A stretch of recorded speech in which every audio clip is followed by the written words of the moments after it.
தமிழ்நாடு பட்டதாரி ஆசிரியர் கூட்டமைப்பினுடைய மாநில செயற்குழு கூட்டம் இன்று திருச்சியிலே நடைபெற்றிருக்கிறது.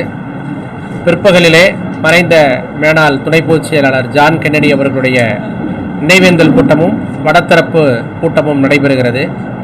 இந்த கூட்டத்திலே பல்வேறு தீர்மானங்கள் நிறைவேற்றப்பட்டிருக்கிறது. பட்டதாரி ஆசிரியர்களுடைய நீண்ட நாள் கோரிக்கையான தொடக்க கல்வித்துறையிலே மாநில முன்னுரிமை, பதவி உயர்விலே பல்வேறு மாற்றங்களை செய்து வெளியிடப்பட்டிருக்கக்கூடிய அரசாணை எண் 243 தமிழ்நாடு பட்டதாரி ஆசிரியர் கூட்டமைப்பு முழுமையாக வரவேற்கிறது. இந்த அரசாணையை செயல்படுத்திய தமிழக அரசுக்கு முழு நன்றியை தெரிவித்துக் கொள்கிறோம். விரைவில் பதவி உயர்வு கலந்தாய்வினை நடத்த வேண்டும் என்று தமிழக அரசை கேட்டுக்கொள்கிறோம். இன்றைக்கு ஒன்றிய அரசு தமிழ்நாட்டுக்கு வழங்க வேண்டிய பல்வேறு நிதி நிலையை வழங்காமல் காலம் தாழ்த்தி வருகிறது. பள்ளிக்கல்வித்துறைக்கு வழங்க வேண்டிய 2000 கோடி ரூபாய்க்கும் அதிகமான தொகை வழங்கப்படாமல் இருக்கிறது. அதனால் பள்ளிக்கல்வித்துறையில் நடைமுறைப்படுத்த வேண்டிய பல்வேறு திட்டங்கள் செயல்படுத்தப்படாமல் இருக்கிறது. நேற்று கூட தமிழ்நாடு முதலமைச்சர் அவர்கள் பிரதமர் அவர்களை சந்தித்து நிதிநிலையை உடனடியாக விடுவிக்குமாறு கேட்டுள்ளார். ஒன்றிய அரசு உடனடியாக தமிழக பள்ளிக்கல்வித்துறைக்கு வழங்க வேண்டிய நிதியை விடுவிக்க வேண்டும் என்று ஒன்றிய அரசை வலியுறுத்தி கேட்டுக்கொள்கிறோம். அதேபோல ஆசிரியர்கள், அரசு ஊழியர்களுடைய வாழ்வாதார கோரிக்கையான பழைய ஓய்வூதிய திட்டம் என்பது இன்றைக்கு ஒன்றிய அரசானது ஒரு ஒருங்கிணைந்த ஓய்வூதிய திட்டத்தை அமல்படுத்தி இருக்கிறது. பணிக்கொடையை அறிவித்திருக்கிறது.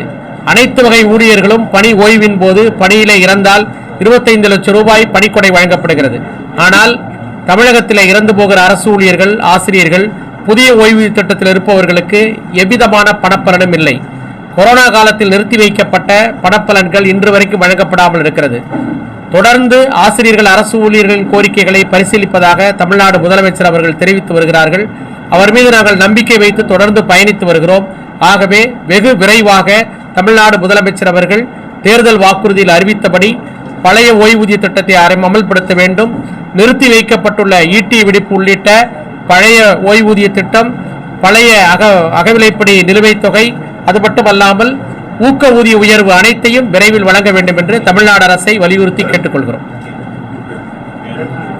பேட்ரிக் ரைமன், பொதுச் செயலாளர், தமிழ்நாடு பட்டதாரி ஆசிரியர் கூட்டமைப்பு.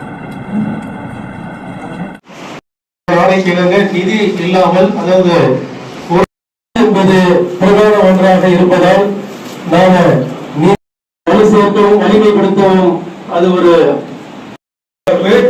இன்னும் இந்த எண்ணிக்கை என்பது உறுப்பினர் எண்ணிக்கையை பகுதி அளவிலும் இதுவரை 60 உறுப்பினர்களுக்கான